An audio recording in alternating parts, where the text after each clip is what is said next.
Olá, meus amigos e minhas amigas da TV Mar, canal 25, que nos honram com as suas audiências, nossos encontros semanais do nosso Momento Jurídico. Hoje nós estamos trazendo um empresário, nós estamos trazendo um empreendedor aqui do nosso meio social, de renome, de prestígio, um estudioso, eu diria, do empreendimento, que vai bater esse papo conosco aqui, conversar e com certeza trazer grandes e boas informações para todos nós. Estamos hoje trazendo o nosso caríssimo Mário Dias, conhecido de toda a sociedade de Alagoas, e que atua no ramo imobiliário, mais especificamente no ramo de locação de imóveis. Nós vamos aprofundar essa temática, passando pela economia, pelo atual momento do Brasil, quais são as perspectivas, quais são as boas notícias, quais são as boas expectativas que nós podemos ter. Então eu queria logo, meu caríssimo Mário, agradecer a sua presença, a sua gentileza em aceitar o nosso convite. Você aceitou de imediato, apenas ajustou a sua agenda, foi muito bom, e queria deixá-lo já à vontade para você fazer uma primeira saudação aos nossos telespectadores, que já se constituem numa legião de acompanhantes, essa que é a expressão aqui do nosso programa. Por favor. É verdade. Inclusive eu tive a oportunidade de assistir alguns programas e vejo a qualidade não só da própria projeção do programa como em si, mas a importância dos temas que são enfocados.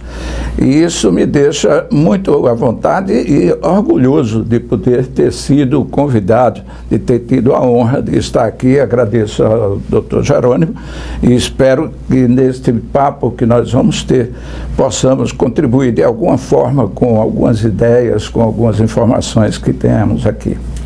Mário, nós só quem agradecemos, eu sou quem agradeço, em meu nome e em nome da nossa direção, em nome da TV, você está aqui conosco e você sempre pontual, né? Quero deixar bem claro, ele está me vencendo em pontualidade, ele conseguiu me vencer hoje em pontualidade. Mas, meu caríssimo Mário, você não é de Alagoas, né?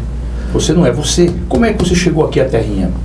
Pois é, eu trabalhava no Banco do Brasil, onde eu fiquei 26 anos trabalhando no Banco do Brasil. E em determinado momento da minha vida, lá pelos idos de 1982, 83, por aí, eu fui transferido para a cidade de Santana do Ipanema. Eu sou sergipano e oriundo... Você é de onde, de Sergipe? De Maruim, nasci no município de Maruim, embora meu pai me tenha registrado como nascido em Aracaju. É pertinho, né, Maruim? Pertinho, são 80 quilômetros, alguma coisa assim, né? Então, vim para Santana do Ipanema, exercendo a função de gerente adjunto. Na época, o subgerente gerenciava a contabilidade e o funcionalismo do Banco do Brasil. E de lá, fui convidado pelo superintendente do Banco do Brasil de então, o Wilson Garcia, a vir assumir um cargo dentro da superintendência de Maceió. Então foi uma passagem assim muito rápida em Santana do Ipanema, muito marcante, porque é uma bela cidade. Foi com o meu primeiro contato com o povo alagoano, um povo ordeiro, um povo do coração quente. O sertanejo, de uma maneira geral, é muito decente. Muito, muito. Eu diria que até mesmo nós aqui da capital somos nós, eu me incluo já como alagoano, já sou alagoano, né? Somos um povo primado, vamos dizer assim, que somos um povo que dignifica a terra do Marechal. Mário, só aproveitando, eu faço sempre essas inserções de informação. Eu falei essa questão do sertanejo. O Sérgio Buarque de Holanda, pai do Chico Buarque de Holanda, escreveu uma obra chamada Raízes do Brasil. Essa obra é a tese de doutorado dele, de 1936. Ainda hoje é um best-seller. Quem quiser conhecer um pouco o nosso país, deve ser ler essa obra. Ele faz uma distinção com relação ao sertanejo. Ele diz, inclusive, que pela forma, pelo ambiente climático, pelo ambiente geográfico onde o sertanejo se cria, transforma ele em um homem diferente. Eu fui juiz em Santana do Ipanema, eu trabalhei em Santana do Ipanema e trabalhei em outras cidades do sertão e pude perceber isso. O sertanejo, ele é diferente do homem da zona da mata e é diferente do homem do sertão. Mas, Mário, me diga uma coisa, o Banco do Brasil para você falou 26 anos no Banco do Brasil. 26. Você tomou posse aonde? Tomei posse na cidade de Nossa Senhora da Glória, sertão de Sergipe. De Sergipe, né? Passei 5 anos aproximadamente lá. E Santana passou quanto tempo? 2 anos e meio, 3 anos. Normalmente na época que eu fiquei. Logo fui convidado para vir para Maceió. Né? E aí me fixei aqui. O Banco do Brasil foi uma escola, Mário, para você? Rapaz, muito boa. Muito boa. O Banco do Brasil, eu posso dizer que o meu amor à leitura, o meu amor ao direito, o meu amor às coisas sérias vieram muito de duas fontes, né?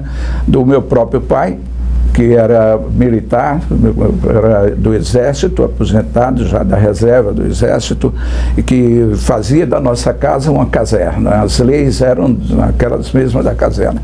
Isso, na época, deixava muito conflito entre nós, porque jovem não gosta muito desses controles, mas hoje eu entendo que aquelas lições que ele nos dava serviram para a formação dos nossos caráteres. Eu digo isso de todos os meus irmãos, que são 4.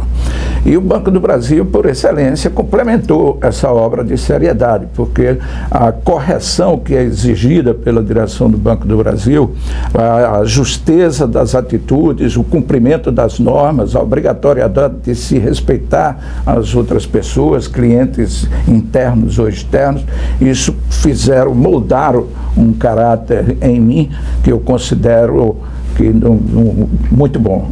Antes de nós entrarmos num assunto de fundo nosso, eu tenho grandes amigos do Banco do Brasil e guardo, mesmo quando era criança, eu conheci, né, um amigo de meu pai, e eu vi a respeitabilidade que meu pai tratava aqueles senhores, né? Eu era um garoto. Eu tenho grandes amigos do Banco do Brasil. Você é da época que tomava posse de paletó e gravata, tomava posse mesmo, era uma solenidade?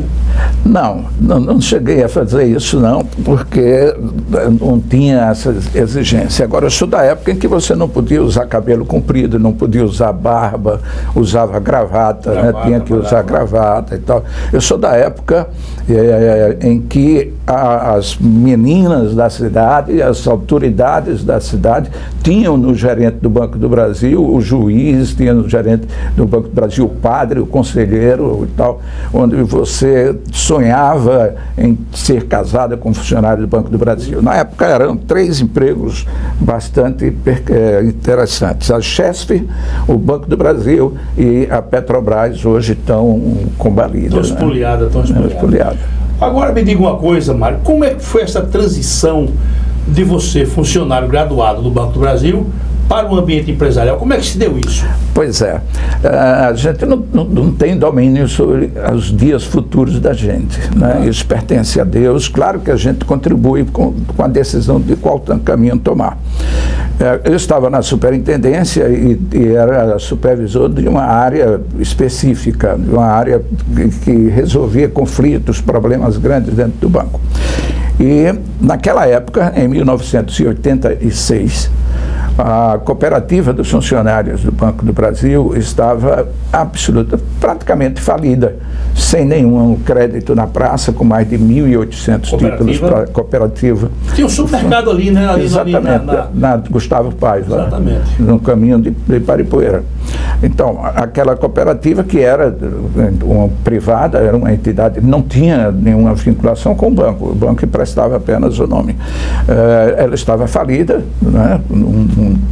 Não posso me reportar as causas dessa falência. O fato é que ela tinha mais de 1.800 títulos protestados, sem crédito, e 20 ou 30 funcionários dentro que não poderia indenizar porque não tinha recursos e tal. E o superintendente me imputou a missão de fazer um diagnóstico para ver a possibilidade de recuperação da cooperativa. E nesse trabalho de diagnóstico, quando eu visitei, inclusive, todas as agências do Estado, foi um trabalho muito exaustivo, muito profundo, eu terminei adquirindo, para mim, o desafio de reverter aquela situação, de fazer com que a cooperativa se recuperasse. E isso foi feito. Eu consegui, graças vamos dizer assim, a confiança que o quadro de funcionários tinha no nosso trabalho, e também com o apoio dos colegas que dividiram a diretoria comigo, eu pedi para assumir a presidência da cooperativa, e a cabo de 1 ano e meio, eu coloquei a cooperativa, paguei todos os títulos, coloquei a cooperativa em funcionamento, ampliei a cooperativa, adquiri o terreno da frente que dava acesso para Gustavo Paiva, que não pertencia à cooperativa, e instalei uma filial na cidade de Arapiraca. Neste meio tempo, o meu sangue já era mais comercial do que bancário, né? Mas eu não podia perder o vínculo com o banco por causa da minha subsistência. E recebi o convite, mais uma vez, também pelas mãos de Wilson Garcia, que era diretor superintendente do grupo Mário Peixoto, detentor, então, da placa, da bandeira de Mercedes-Benz, Toyota e tal. Né? Concessionária. Então, ele me convidou para ser diretor administrativo financeiro do grupo. E eu aceitei. E aí você teve que se desvincular do banco? Não, eu precisei pedir licença sem remuneração e pagava ao banco a Previdência, a Caixa de Previdência, que representava 3 contribuições, uma minha e duas do banco. Mas o desafio era grande e eu não consigo resistir a desafio. Certo. Aí você foi para o Grupo Mário Peixoto? Aí eu fui para o Grupo Mário Peixoto e no Grupo Mário Peixoto foi criando, crescendo dentro de mim a vontade de fazer uma coisa minha, uma coisa nossa, né? E com um ano, mais ou menos um ano e meio que eu estava no Grupo Mário Peixoto, me desliguei do Grupo Mário Peixoto e aí criei a imobiliária, que na época, quando eu lancei, era Zelar. Com um ano eu mudei para Mário Dias Aluguéis. Né? Começou com Zelar? Com Zelar. Inclusive é um detalhe, né? Foi um nome emprestado da imobiliária de um irmão meu lá de Sergipe. Né? E é de imobiliária também? É de imobiliária. Era só imobiliária ou tinha outra prestação de serviço? Não, só imobiliária. E preponderantemente no segmento de locação. É um detalhe. As imobiliárias normalmente têm o foco prioritário nas vendas. Para isso, elas foram criadas, né? A área de administração de aluguéis é uma área que, vamos dizer assim, um apêndice da atividade principal com o objetivo de suprir as despesas fixas da imobiliária. Então, diante disso, quando nós fizemos o estudo do mercado para saber o que é que iríamos instalar, nós vimos que havia um nicho da exclusividade da administração de aluguéis. Ou seja, o público não tinha uma administradora que tratasse com prioridade, com destaque dos seus próprios imóveis. E esse foi um dos motivos do alavancamento até precoce da nossa empresa. Mário, quer dizer que o segmento administração de imóveis, esse segmento você chegou até ele mediante uma prévia pesquisa, não foi uma coisa... Não, claro. Eu me fiz passar por cliente, visitei várias imobiliárias. Na época tínhamos a Planil, tínhamos a Larama, tínhamos a Predial, que eram as 3 que dominavam mais esse mercado. E eu fui conhecer a qualidade da prestação de serviço dele. E fui anotando os pontos fracos, né, para a gente ter que conhecer com quem a gente vai labutar. E fui anotando os pontos fracos e suprir esses pontos fracos. Mário, nós vamos aprofundar nesse segmento de administração de imóveis. Mas você teve também internet, não teve? Teve. Você foi pioneiro nisso. Pioneiro, inclusive. Né? Foi aquilo? É o seguinte, eu tenho um filho que é muito interessado nessa questão de internet, hoje está mais para a área política. E ele me motivou a trazer para cá a internet, que era via rádio. Via rádio. Então nós fizemos um estudo, fomos a Curitiba, verificamos como funcionava e tal, e eu investi isso aqui. Você investiu pesado ali, né? Pesado, mas não deu certo. Não deu certo porque é o seguinte, esse ramo de tecnologia, ele é muito volátil, ele muda a cada instante. Quando você pensa que você está com um programa, um sistema de primeira, você lá na frente já tem gente dominando. Você imagina que na instalação via rádio nós precisávamos ter um computador dentro do edifício ou junto ao cliente, com uma ramificação, com um suporte de material muito grande. Hoje você liga um celular você está na internet. Além do que o custo também era um custo muito elevado, você tinha que ter antenas de redistribuição e tal, e não funcionou. Mas me deu uma gratificação muito grande, porque fomos pioneiros em trazer para a Maceió a internet via rádio, ou a primeira internet que colocou você em contato com o mundo inteiro, né? Numa das palestras, isso foi um fato interessante, nós estivemos presentes a uma palestra no Hotel Jatiuca, e nós fizemos uma instalação provisória para demonstrar essa internet, já que o público-alvo era um público de destaque. E o palestrante, que era não me recordo o nome, mas era uma pessoa de renome do sul do país, do Sudeste, ele fez questão de visitar o nosso stand, experimentar a internet, e no meio da sua palestra elogiou, dizendo que nem em São Paulo ele tinha encontrado aquele sistema funcionando. Aquele sistema era rápido, Mário? Era. Se não tivesse... No momento era rápido? Não se pode, né? Hoje a internet é muito mais rápida, os recursos são mais rápidos, os dispositivos do seu computador, do seu notebook. E para você ter ideia, mas só um dado, e a nossa é a 93ª no mundo. No mundo. 93ª, pois é. Mas muito bem. Então, mas infelizmente com o crescimento, com a evolução do mercado, né, o custo ficava muito alto. Eu lembro que nós cobrávamos por cada ponto de acesso R$500. R$500 naquela época era dinheiro. Hoje é um jantar, mas era dinheiro. Então isso fez com que o público ficasse reduzido, seletivo, e não deu para ter uma economia de mercado. Eu não pude fazer uma expansão de mercado. E aí atrofiou economicamente a empresa, e eu tive que desativar. Até porque a concorrência ajudou muito, né? Você vê que a evolução das coisas vão transformando para melhor, às vezes nem tanto, todas as coisas. Antigamente eu lembro que nós tínhamos o transporte de cerveja engradado de madeira. Você deve lembrar disso. Claro. Hoje nós temos transporte de cerveja em plástico. O plástico dominou o mercado, quer dizer, e assim muitas outras coisas foram modificando. Nós tivemos uma época em que aquela fita cassete, você lembra? Aquela enorme, né, para botar dentro. Hoje nem o DVD precisa mais, porque você assiste os filmes que quiser através da internet. E realmente, Mário, eu me lembro, eu era rapazinho, e falavam que vinha um equipamento, já estava nos Estados Unidos, ele ia literalmente fulminar, acabar com o cinema. Era o tal do videocassete. Pois é, e não conseguiu acabar ainda, hoje não conseguiu acabar. Um pouco, mas também os cinemas mudaram, você vê que agora são salas e tal, né? Pois é, são salas confortáveis, né?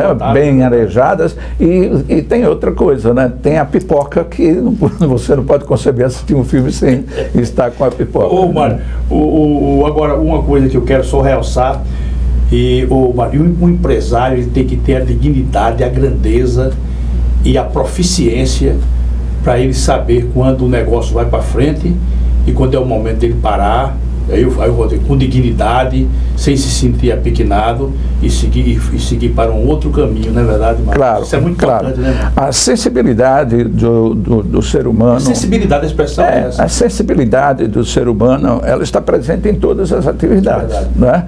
O grande problema do empresário é que ele se projeta dentro da comunidade, ele aparece, ele coloca a figura dele dentro da comunidade, e às vezes ele não tem a humildade de reconhecer que aquele investimento não está lhe trazendo retorno, e que ele parar significa um ato de inteligência e não um ato de, vamos dizer assim, de desprestígio, de derrota e tal. Não, se fosse assim, todas as grandes empresas, eu posso situar aqui, por exemplo, eu lembro da Mesbla, que foi uma grande empresa, né?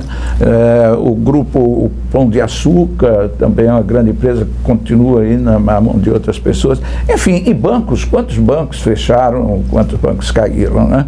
O empresário, ele tem que ter a responsabilidade de saber o momento de fazer, o momento de avançar, o momento de recuar, o momento de parar. Tem que parar com dignidade, parar com respeito às normas, parar com respeito às leis, encerrar a empresa com o cumprimento de toda a legislação. Sem ofender o mercado. Sem ofender o mercado, sem ofender o Estado, sem ofender clientes, sem nada. Ele tem que sair limpo. Então, o fato de ter recuado no avanço nessa empresa da internet não me trouxe nenhum constrangimento. Certa vez, inclusive, eu coloquei uma filial da Mário Dias Aluguéis, Mário Dias Imóveis, em Fortaleza. E Fortaleza é um mercado muito fechado. As pessoas são muito, como é que eu digo assim, pioneirísticas. Então elas prestigiam mais as pessoas que são de lá, né? São conterrâneas. Prata da casa. E prata da casa, exato. E eu tive que recuar. Com menos de um ano, eu tive que fechar a filial, porque ela só era suprida com recursos da matriz. E você não vai dar... Ela não estava se autopagando, né? Não, ela não conseguiu sair do vermelho, né? E murro em ponto de faca é uma coisa que não se recomenda, né?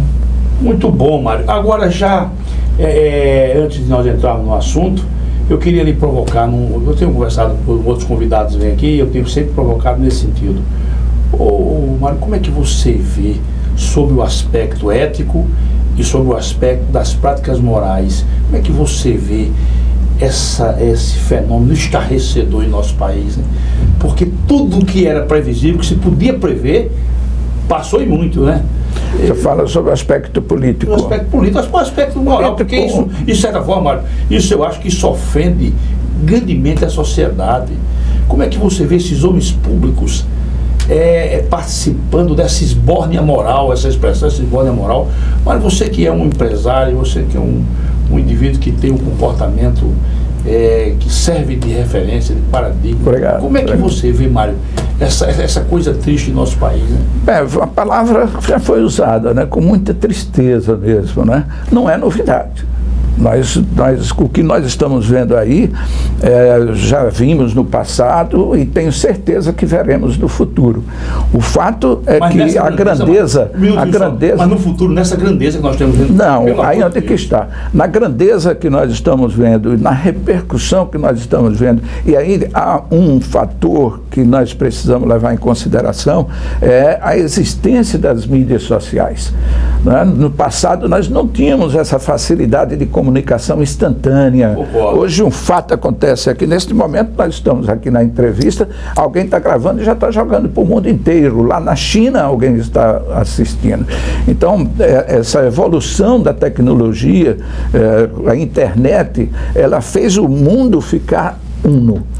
Daí qualquer fato recebe uma repercussão. O que eu acho mais grave nesse momento é a divisão que foi proporcionada, que foi motivada e foi admitida pela população, a divisão dos valores. Nós hoje podemos dizer que o povo brasileiro não é uno, não está unido. Nós temos duas, aspas, facções, se formos dizer assim. Nós temos a oposição que busca a violência, que está sendo implementada de um modo defendendo uma instituição chamada Foro de São Paulo, que é uma desgraça. Quem conhecer isso não acredito que tenha noção para poder defender o que está escrito lá e o que está se fazendo em nome disso. E temos aqueles nos quais eu me enquadro, inclusive, que considero que são nacionalistas, aqueles que defendem o interesse do país, né? Respeito à opinião dos outros, alguém diz que eu não faço isso, mas eu entendo que faço e vou seguir fazendo isso. É uma tristeza muito grande a gente ver o que está acontecendo. Agora, não podemos deixar de considerar que há um aspecto bastante positivo nisso. A mudança da mentalidade do povo brasileiro. Há, de certa forma, fatores exógenos que estão acontecendo que vão modificando o seu pensamento com relação à política e aos políticos. Você hoje tem consciência de errado ou não, o seu certo é você, de julgar o procedimento político de algum político, de julgar uma ação política, de pretender alguma mudança política. Ou seja, nós deixamos de ter uma sociedade passiva uma sociedade omissa para estarmos criando, em razão dessa ebulição dessas coisas, nós estamos criando uma comunidade participativa e proativa. E isso já vem afetando os nossos jovens. Os jovens hoje, eles se interessam mais por política, eles lutam mais por outros valores que defendem coisas que no passado a gente entregava ao próprio acaso. Ô Mário, eu entendi o que você quis dizer, mas eu queria era uma consideração sua sobre isso.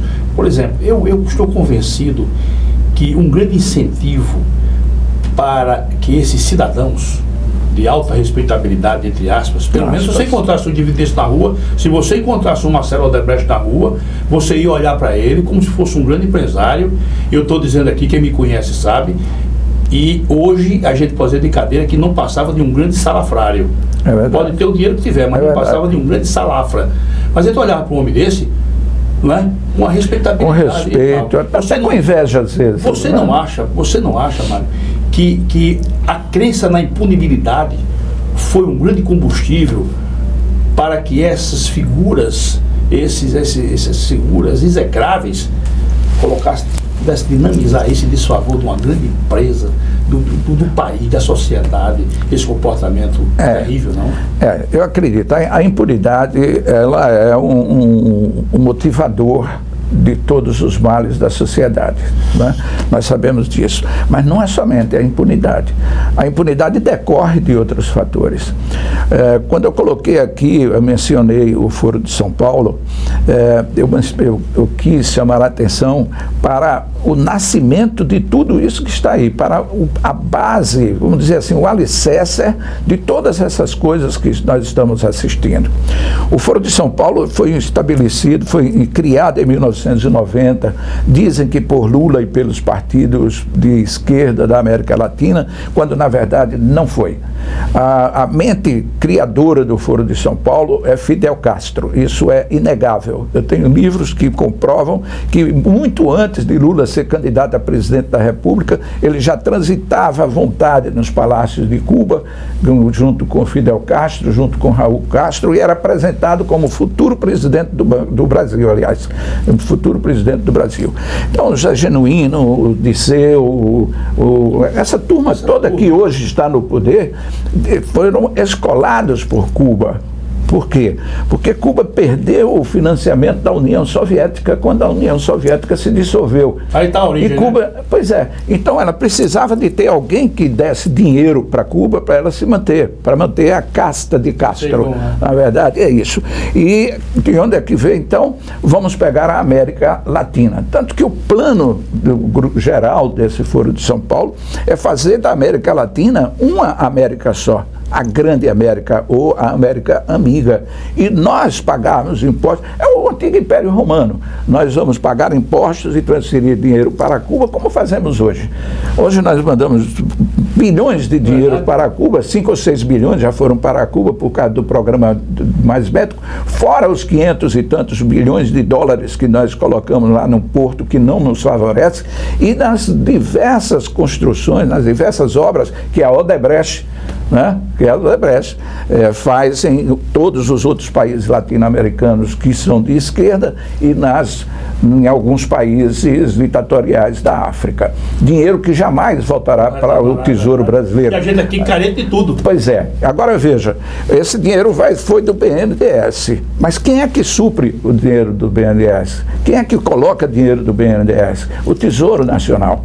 Então é dinheiro do Tesouro Nacional, o seu, o meu, o dinheiro do povo brasileiro, que vai favorecer essas comunidades externas em detrimento da nossa saúde, em detrimento da nossa educação, da nossa segurança, que não interessa ao governo ter e fazer, porque um povo sem educação, um povo sem segurança, um povo sem saúde é um povo facilmente, é uma massa de domínio fácil, e é isso que interessa ao governo. Meu caríssimo Mário, nós vamos fazer um intervalo brevíssimo e depois nós retornamos já entrando no assunto de fundo. Eu queria pedir aos senhores e às senhoras que nos aguardem, rapidamente nós vamos retornar. Muito obrigado.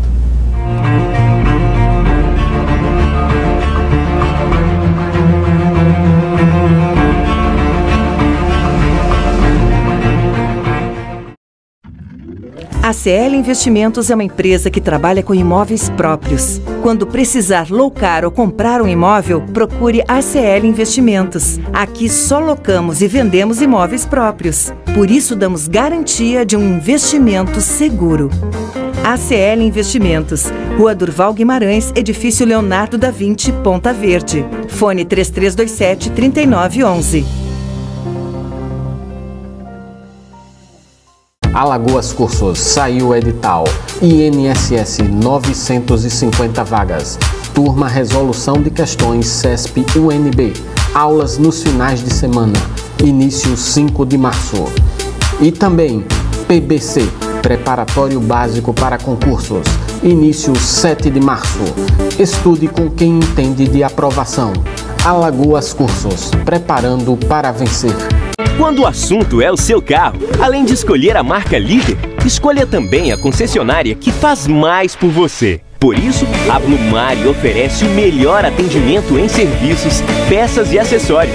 E ainda tem as melhores negociações, sendo totalmente certificada pelos padrões Fiat de qualidade e líder de mercado em seu segmento.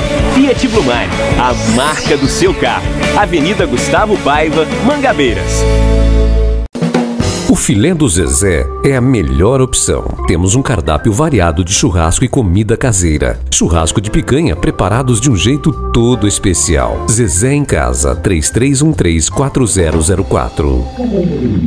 Antes de curtir o verão, passe no O Borrachão e aproveite estas ofertas. Caixa térmica Mor, 34 litros, apenas R$ 79,90 à vista. Churrasqueira elétrica Fischer, por R$ 109,90. Tenda 3x3, por apenas R$ 149,90 à vista. E que tal equipar o seu carro para o carnaval? Caixa de som 12 polegadas, R$ 740 em 12 vezes nos cartões. É verão e as ofertas estão aqui no O Borrachão. O Borrachão, o Nordeste compra aqui.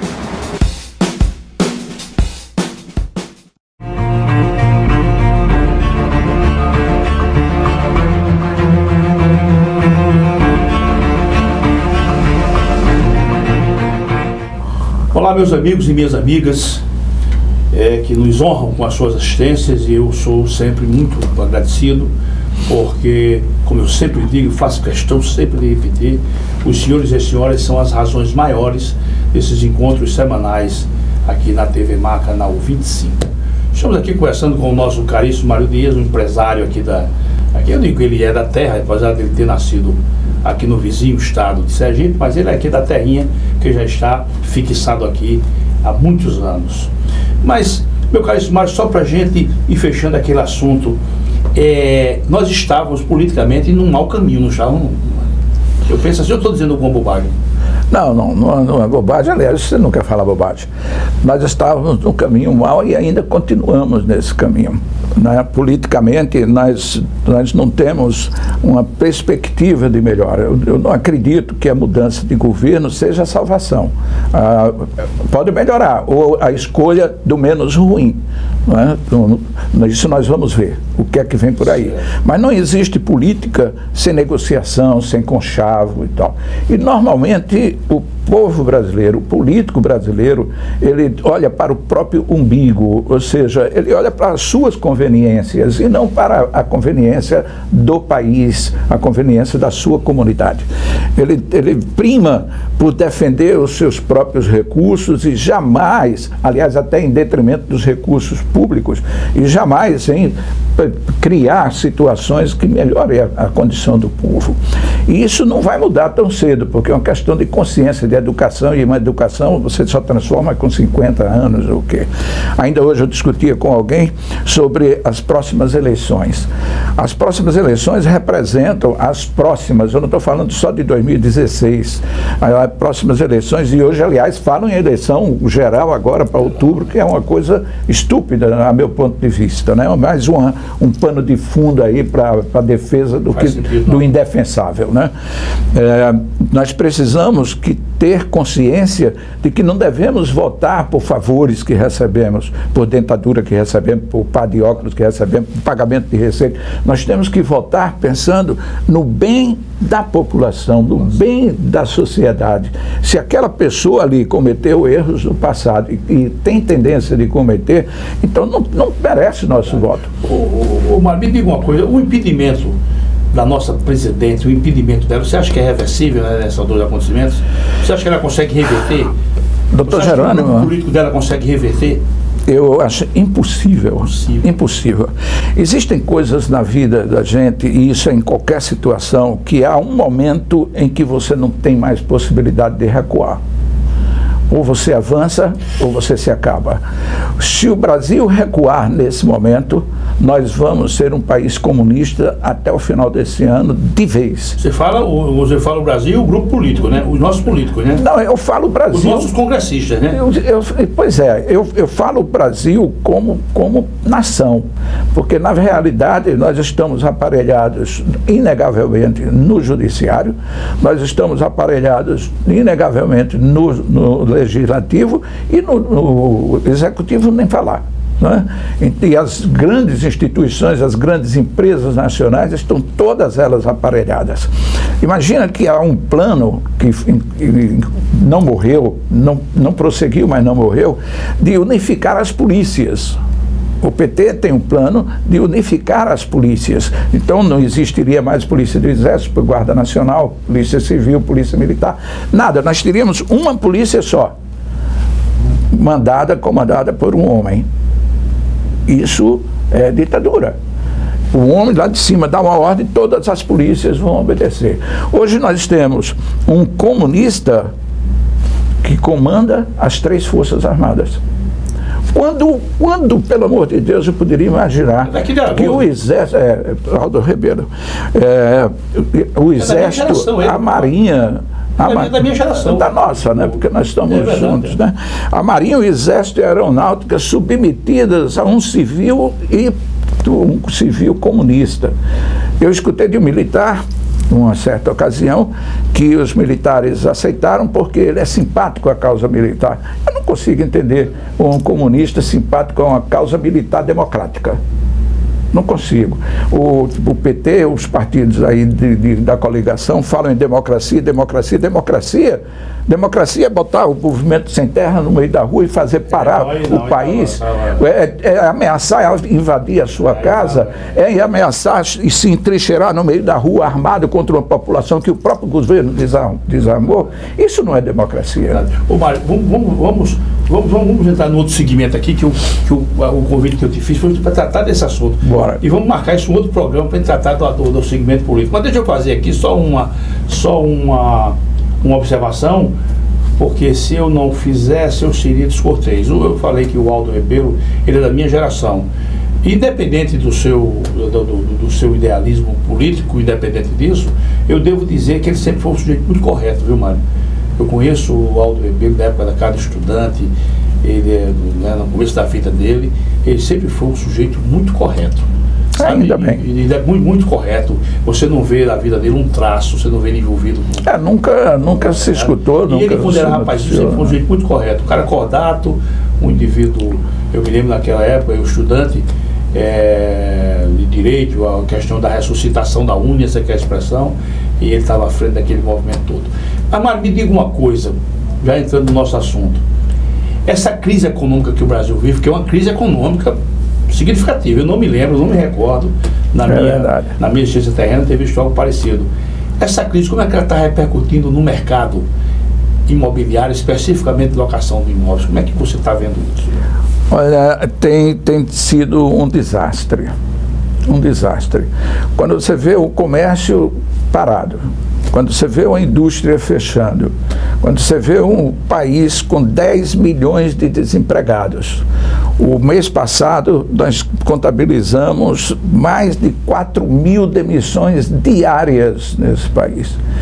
você vê que o poder de compra, o poder de pagamento, a capacidade de pagamento da família se acaba. Mas você faz parte de um grupo chamado Brasil Livre, é isso? É verdade. Aí por isso você vem acompanhando isso em números, né? Em números e em atos. Por favor. Né? Por favor. Então, veja, a economia de um país, ela pulsa na medida em que as fábricas de embalagem estão a pleno vapor, por exemplo.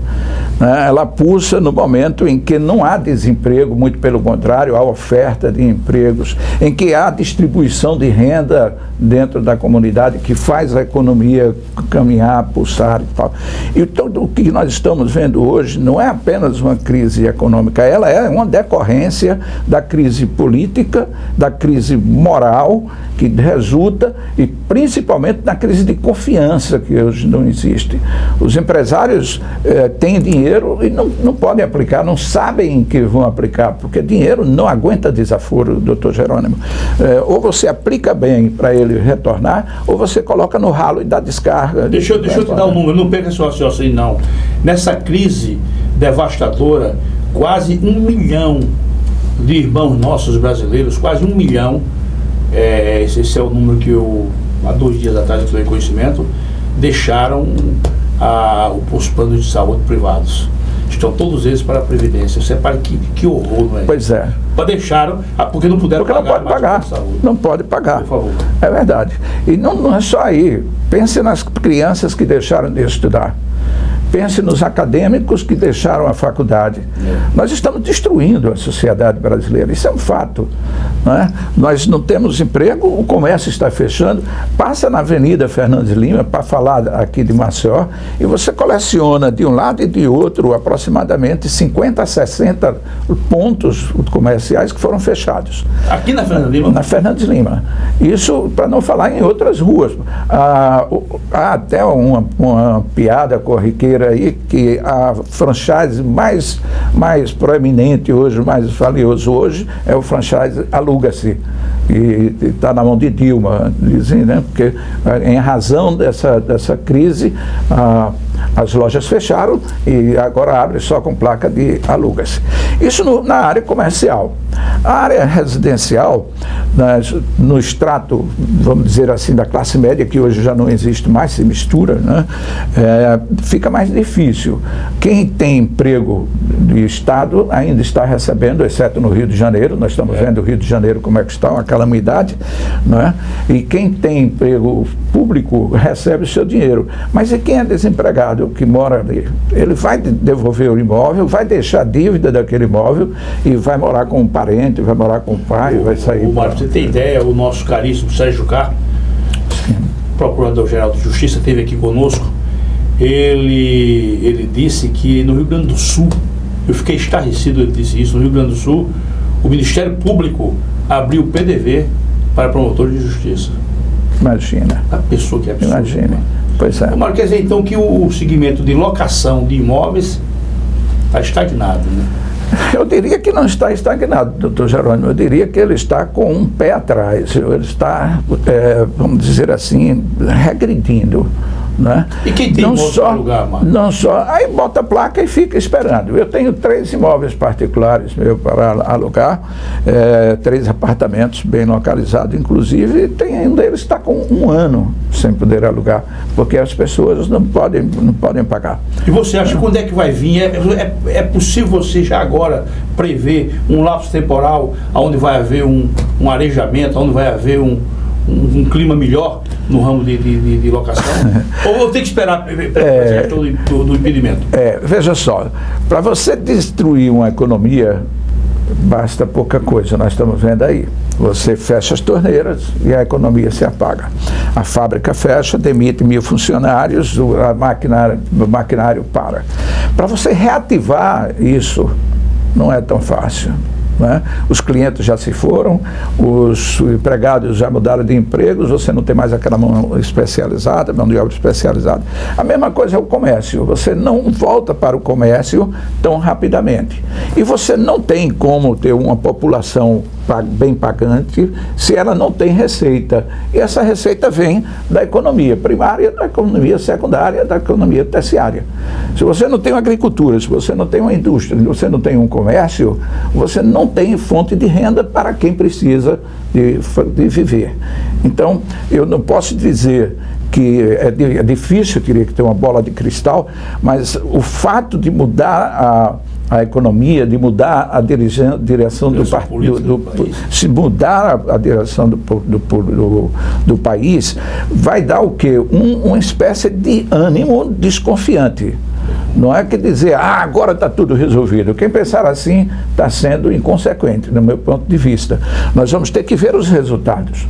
Não é? Vamos ter que ver o que é que foi ajustado politicamente nisso, porque claro que houve ajuste, para a gente ver quais são os efeitos que vão causar na economia, para o dinheiro voltar a circular da maneira que deve, para sustentar esse país de 200 milhões de habitantes. Então eu aproveito para lhe fazer uma outra pergunta.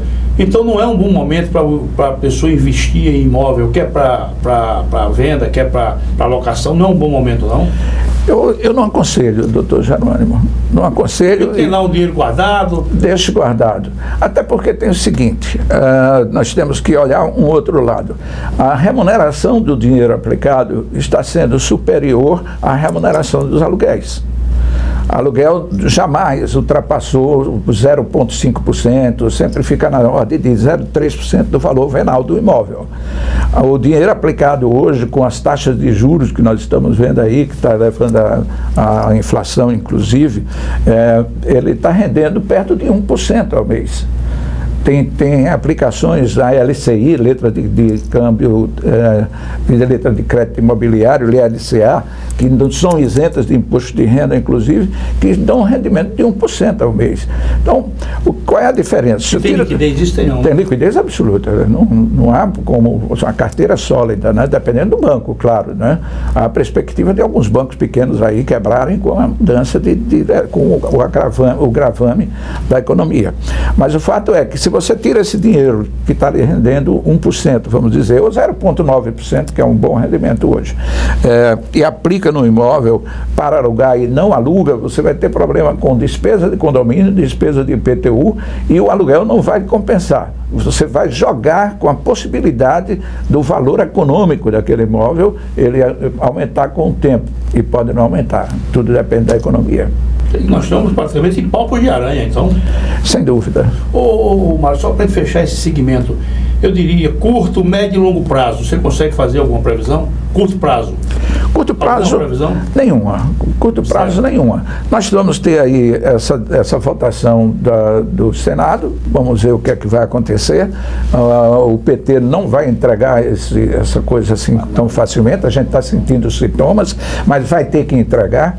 Ontem eu tomei conhecimento da mudança do comando militar na Amazônia e ao contrário do que se fazia antes, o comando ser trocado com os generais utilizando o sabre, né, aquela espada, aquela cerimônia toda, o comando foi trocado por todos os dois empunhando fuzis e com as marcas de guerra, né, com aquelas camuflagens no rosto de guerra. Isso é um recado sutil. Não há como você não deixar de interpretar isso como uma posição, uma postura do Exército de prontidão para a eventual necessidade de tirar, como outros generais já vêm se pronunciando. Né? Não pense que nós não estamos observando. Né?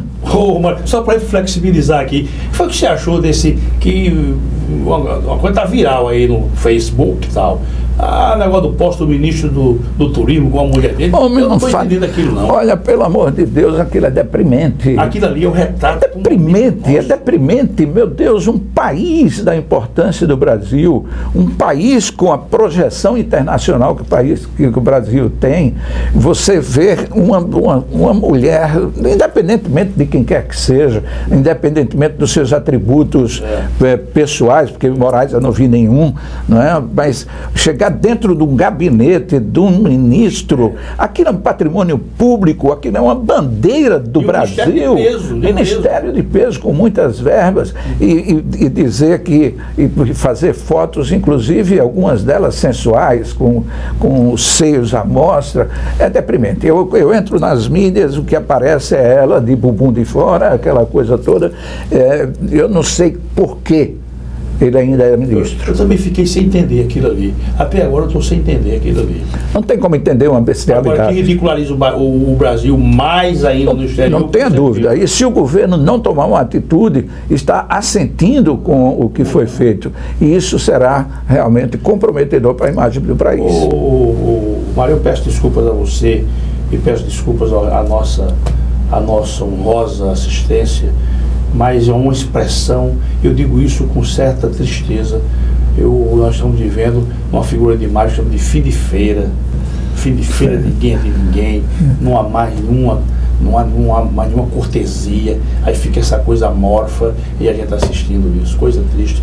Mas me diga uma coisa, Mário, você acha que o rumo da economia vai mudar em havendo o impedimento da nossa presidente? Você acha que a economia muda para melhor? Olha, eu já me referi parcialmente a respeito disso. Uma economia não se recupera tão rapidamente, né? Nós tivemos uma depauperação que já vem há muito tempo com o crescimento industrial da China. O Brasil, como só ia acontecer com todos os outros países, eles têm recebido muito produto chinês em detrimento do fabrico da própria nação. E isso tem fechado muitas indústrias, né? Eu tomei conhecimento, por exemplo, de que a Alcoa, que era a única indústria de laminados e perfis de alumínio do Brasil, fechou as suas atividades. Ou seja, o Brasil vai ter que importar os alumínios que precisar. A indústria da construção civil é a maior consumidora. Imagine o custo que vai ser agregado a isso aí. A economia, para se recuperar, ela precisa ter, primeiro, a confiança. Ela precisa desfrutar a confiança dos empreendedores. E eu não falo de empreendedor Mário Dias, empreendedor Jerônimo, empreendedor não. Eu falo de empreendedores multimilionários cujos dólares são voláteis, vêm e vão com a maior facilidade do mundo, com um sopro. O que saiu de dólar do país, o que nós perdemos de dólar do país, de investidores, não se conta no gibi. Então, a nossa indústria, por exemplo, eu lembro de Americana, no estado de São Paulo, que era um celeiro, vamos dizer assim, da indústria têxtil brasileira, praticamente não existe mais. O Vale dos Sinos, que era uma grande produtora de calçadas, não existe mais praticamente. Franca, no estado de São Paulo também, não existe mais, porque os produtos chineses, que não são bons, vêm e invadem. Você entra no Walmart aqui, todos os produtos, em tese, são chineses. Made in China, made in China, made in China. Quer dizer, isso por quê? Porque lá não tem o custo de emprego que nós temos aqui, lá é um escravocrata, praticamente, e o preço fica barato, e nós importamos bem mais barato do que o custo interno. Eu queria que você comentasse brevemente, que eu tenho mais assunto a tratar com você. Mas nos Estados Unidos também os produtos são chineses. Você vai nos Estados Unidos, você compra, por exemplo, esses telefones sofisticados, esses iPhones, e vê fabricado na China. Como é que a economia americana resiste? Porque a economia americana é a maior economia do mundo ainda. Há uma previsão de que até 2025 a China vai superar os Estados Unidos, né? E, inclusive, a indústria automobilística dos Estados Unidos sofreu bastante com essa questão da introdução de produtos coreanos e chineses também, né? Mas me diga uma coisa, é questão do fechamento das indústrias, como é que vai recuperar isso? É difícil. Você acha que é difícil porque enquanto o empresário está em movimento... É uma tristeza, né? Ele tem a sua empresa, aí fecha. Fecha, ele compra, tem suas reservas, vai aplicar o seu dinheiro e ele não vai ter mais ânimos para voltar. Ele vai encontrar dificuldades para encontrar empregados, habilitar funcionários, e vai encontrar dificuldade para entrar no mercado novamente. Isso torna difícil o retorno das indústrias. Surgirão outras indústrias. indústrias. Vão haver cisões, naturalmente, né, entre indústrias e tal. Existem empreendedores, investidores que estão de olho no Brasil. Estão de olho para, na hora, no momento certo, chegar e comprar o que tem aí e fazer o crescer. Mas esse retorno desses empresários, eu digo pequenos e médios empresários, não falo nem grandes empresários, eu falo os pequenos e médios empresários, o governo vai ter que ajudá-los seguramente para que eles possam reingressar no mercado. Eu não sei se o governo vai ter condições. Vai ter condições, né? É isso aí, né? Vai ter condições, porque a arrecadação diminui. No momento em que há desemprego, aumenta a despesa com o abono de desemprego e a própria saúde, porque a violência aumenta e tal. Então há um sistema, um panorama crítico, muito cruel com relação a isso. E sem vender, sem produzir, a arrecadação cai. E é o que nós estamos vendo aí, a arrecadação diminuir a cada mês. Mas me diga uma coisa, também para a gente ficar aqui, só não observando, mas com muita atenção. Eu estou vendo por aí várias construções de prédios paradas. Eu estou vendo por aí. Por exemplo, o indivíduo que comprou um imóvel, que tinha uma perspectiva do imóvel ser entregue no final do ano, ele pode continuar com essa esperança? Doutor Jerônimo, depende da construtora. Depende da construtora? Depende da construtora. Presentemente, nós temos uma grande construtora, uma das maiores construtoras aqui de Alagoas, que está em recuperação judicial há algum tempo. Certo. E esta construtora, se eu não me engano, ela tem 6 ou 7 parques de prédios subindo, né? E a perspectiva é de que não vai ter condições, porque o débito é muito alto. E está havendo linha de crédito para isso? Não tem linha de crédito, até porque está comprometimento com os bancos, Caixa Econômica e outros bancos. Eu reperguntar isso. Se eu quiser comprar um imóvel, por exemplo, e me dirigir à Caixa Econômica ou ao Banco do Brasil, eu tenho linha de crédito para captar recursos para comprar um imóvel? Tem. Hoje você tem, mas é muito limitado e com a taxa de juros desaconselhável. Pelo amor de Deus. Mas isso já foi feito exatamente para inibir o pretendente de financiamento. E como é que vamos terminar? Porque eu vejo aí vários prédios, já, vamos dizer que chama na 8ª laje, na 9ª laje, não sei se a expressão é essa, não sei o dinheiro, mas parado. Exatamente, porque não tem condição. O que é que acontece, doutor Jerônimo? Via de regra, as construtoras, não são todas, elas iniciam um empreendimento para concluir o anterior.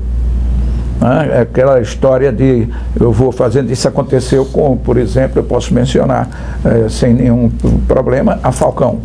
A Falcão começou a construir muito. Quando você vê uma construtora abrindo muitas obras, pode começar a ficar de barba de molho, porque alguma coisa não está bem.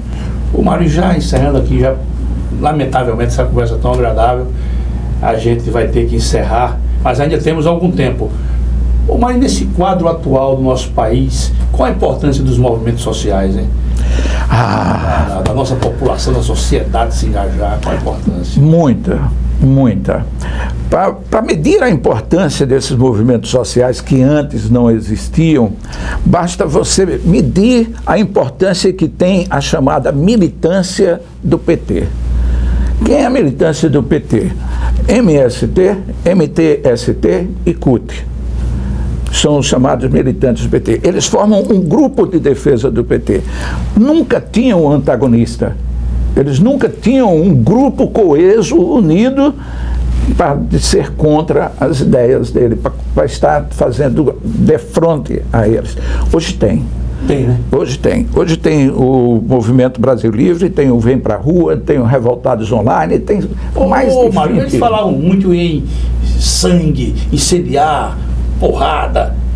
E eu ficava olhando aquilo. Hoje, se for por esse caminho, eles vão encontrar também. Vão ter resistência, não tenha dúvida. Na realidade, eu não acredito que eles partam para isso. Quem pensa assim é um grupo minoritário. Eu não acredito mesmo, não. É um grupo minoritário, um grupo assim, de dentro, que está ganhando muito dinheiro lá dentro e não quer perder a boquinha. A verdade é essa, né? O presidente Takuti, por exemplo, é membro do Conselho Deliberativo, do Conselho do BNDES.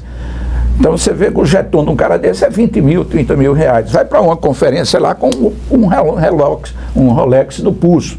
Um presidente da CUT que diz que vai esperar a gente na rua com a arma na mão. Então, o povo mesmo, o militante mesmo, tirando aqueles que são como é que eu digo assim, imbuídos da violência, o povo que acompanha, esse não tem coragem de pegar em arma e de ir contra você, não. E se vier, vai encontrar. Se vier, pode ter certeza que vai encontrar. O governo desarmou a população, mas a população não está desarmada, não. A população tem armas. E, naturalmente, que Deus nos livre de acontecer isso. Isso seria uma guerra civil. Mas há também um condimento. Nós temos que pensar que o nosso exército brasileiro não há de faltar com a sociedade. Na hora precisa, vai chegar até pela formação, né? Pelo dever constitucional de manter a ordem do país, de defender o país. Mário, eu queria, meu amigo, lhe agradecer. Queria agradecer a sua presença aqui no nosso programa. Vou convidá-lo mais vezes.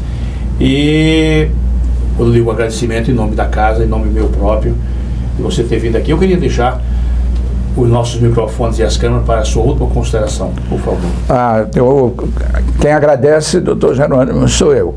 Não é? Para mim, a oportunidade de falar das coisas que nós falamos aqui é muito importante e tenho certeza que vai haver uma divulgação que é necessária. Com certeza. Para você, brasileiro, não vou me referir ao alagoano, eu vou me referir ao nacionalista, aquele que quer ver o Brasil de ontem, que quer resgatar o Brasil de ontem, não aquele que quer sair do Brasil, ele tem que ficar no Brasil para ajudar a reconstruir o nosso país.